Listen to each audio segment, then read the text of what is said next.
चलिए हम कुछ नया सीखते हैं। इस दीवार की सतह को देखिए हाथ लगाकर, ये कैसी नज़र आ रही है? हमवार नज़र आ रही है।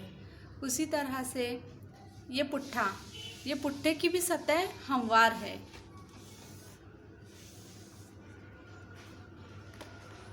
इस बयास की सतह भी हमवार है।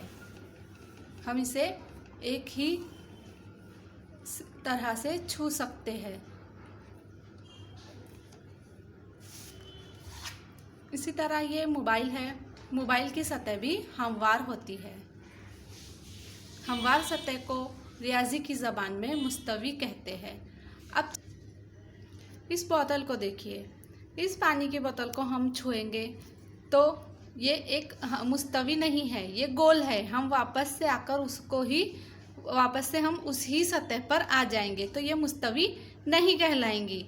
मुस्तवी जो होती है वो हमवार सतह होती है। रियाजी में हमवार सतह को मुस्तवी कहते हैं। अब ये देखिए, इस शक्ल में मुस्तवी एच है बताई हुई। ये इसके चारों तरफ तीर के निशान ये जाहिर करते हैं कि ये मुस्तवी लामहदूद है। मुस्तवी लामहदूद होती है, जबकि हमने जो मिसालें देखे, दीवार, ज़मीन, मोबाइल, ये तमाम चीज़ें मुस्तवी का एक हिस्सा है, छोटा सा हिस्सा है। उसकी मिसालें हैं। जो हमारी सतह ज़मीन है वो लामहदूद है और मुस्तवी लामहदूद होती है। चलिए इस बयास के सफ़े को देखिए। क्या ये बयास का सफ़ा मुस्तवी का हिस्सा है? जी हाँ, ये बयास का सफ़ा मुस्तवी का ही एक छोटा हिस्सा होता है। अब हम देखते हैं, इस पर कुछ आड़ी लकीरें बनी हुई है।